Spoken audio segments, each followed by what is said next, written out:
Welcome to mom's kitchen. వర్షాకాలం recipes చాలా చేసుకున్నామండి. ఇవాళ ఒక సరికొత్త రెసిపీ చేసుకుందాం. ఇది రోజువారీ ప్రతిరోజు ఉపయోగపడుతుంది మనకి. చాయ్ మసాలా. మామూలుగా టీలో అల్లం కొట్టి వేసుకుంటాము. నేను ఫ్రెష్ పుదీనా కూడా వేసుకుంటానండి. సొంటి పొడి ఉంటే అది వేస్తాము.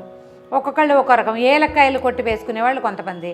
ఏలక్కాయలు తర్వాత ఏమో మన లవంగాలు కొంచెం దాల్చిన చెక్క వేస్తే మసాలాదార్ చాయ్ లాంటి ఒక మంచి ఫీల్ వస్తుంది. మనం వేరేవేమీ కొనుక్కోకర్లేదు. ఇంట్లో ఉన్న మసాలా దినుసులతోటి చేసేసుకోవచ్చు. పచ్చి వాటితోటి చేయొచ్చు, వేయించి చేయొచ్చు అండి. వేపిన దాని రుచి వేరు, పచ్చివాటి రుచి వేరు. అండ్ టీలో అవి యాడ్ చేసే విధానం కూడా వేరు. ఒకవేళ మనం పచ్చి దినుసులు అంటే మనం అప్పటికప్పుడు పచ్చివి వస్తువుల్ని కనుక మసాలాలు వేస్తే కనుక టీలో మొదట ఏం చేస్తాం, ఓ ఏలక్కాయ, ఓ లవంగము, తర్వాత కుదిరితే వచ్చిన దాల్చిన చెక్క ముక్క, అల్లం ముక్క దంచేసి నీటిలో వేసి ఆ మరుగుతున్న నీళ్ళల్లో టీ పొడేసి అవి బాగా మరిగాక అందులో పాలు పోసుకుంటాం. అయితే మనం కనుక వేయించిన మసాలా పొడి కనుక చేసుకుంటే చివరికి వేసుకోవచ్చు అనమాట. అంటే టీ మరిగాక పాలు పోసే ముందు వేస్తే అసలు ఎంత అరోమాటిక్గా ఉంటుందంటే మహా బాగుంటుంది. ట్రై చేసి చూద్దాం. పచ్చివి కావాలన్నా కూడా ఇవే కొలతల్లో గ్రైండ్ చేసి పెట్టేసుకోవచ్చండి. ఆ మసాలా పొడి వేయటం, కొంచెం మరగనివ్వటం. నేను చెప్పే మసాలా పొడి మాత్రం టీ మరిగిన తర్వాత వేసుకునేదన్నమాట. చేసి చూద్దాం. ఒక మూకుడు పెట్టండి స్టవ్ మీద. చాలామంది మా మూకుళ్ళు ఎక్కడ కొన్నారు అని అడుగుతున్నారండి. దీని బ్రాండ్ అయితే నాకు తెలీదు.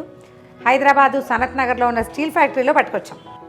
ఓ 40 గ్రామ్స్ ఏలక్కాయలతో పాటుగా ఓ 20 గ్రాములు లవంగాలు, 10 గ్రాముల మిరియాలు, 10 గ్రాముల దాల్చిన చెక్క.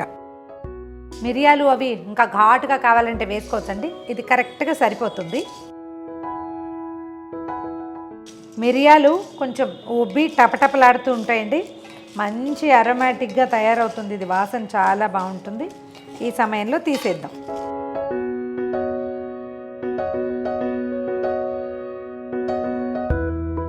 సొంఠి ఒక 30 గ్రాములు వేసుకోవచ్చండి. అంటే ఏలకులు 40 వేసాం కదా, ఇది 30 వేయచ్చు. దీన్ని ఏం చేయాలంటే చిన్న ముక్కలు చేయాలి, చేత్తో విరగదు. దీన్ని చక్కగా ఒక అమాందస్తాలో వేసి 2 దెబ్బలు కొట్టడమే. ఇట్లా పగిలిన సొంఠి తొందరగా మంచిగా వేగుతుంది లోపల దాకా. సొంఠిని నిదానంగా వేగనివ్వండి. కొంచెం పొడైనది చకచక వేగిపోతుంది, ముదురు రంగు వస్తుంది, బాగుంటుంది టీకి. చాలా మంచి వాసన వస్తుంది. వేడి తగిలేసరికి సొంటిలోంచి ఒక చిత్రమైన అరోమా వస్తుందండి. ఈ వాసన పిలిస్తే జలుబు తగ్గిపోతుంది. సైనస్లో ఒక రకమైన తడి ఉండిపోతుంది కదా, ఇవి నొప్పెడుతుంటాయి చాలామందికి. ఇక్కడ ఐబ్రోస్లో, తర్వాత ఈ పార్ట్, అవి ఆ నొప్పులు ఈ వాసనతో తగ్గుతాయి. ఒక్క జాజికాయ అది వేయండి. జాపత్రి కూడా వేసుకోవచ్చండి. కొంచెం జాపత్రి వాసన కాస్త ఇరిటేటింగ్గా ఉంటుంది, కొంతమందికి సూట్ కాదు. వాళ్ళు మానేయండి, లేకపోతే వేసుకోవచ్చు. ఒకవేళ మన దగ్గర ఉంటే, ఇది సీజన్ కాదు, వర్షాలు వచ్చేసాయి కదా, ఈ తులసివి విత్తనాలు ఉంటాయి, అవి కూడా వేసి వేయించేసుకుంటే వాసన చాలా బాగుంటుంది. కొంచెం కమ్మని వాసన వచ్చేదాకా వేయిద్దాం. మంచిగా వేగిందండి, చాలా చక్కటి వాసన వస్తుంది. ఇంకా తీసేద్దాం. దినుసులు కొంచెం చల్లారనిచ్చి గ్రైండ్ చేసేద్దాం. బ్రహ్మాండమైన వాసన వస్తుందండి. చూడండి ఇది ఎలా వచ్చిందో.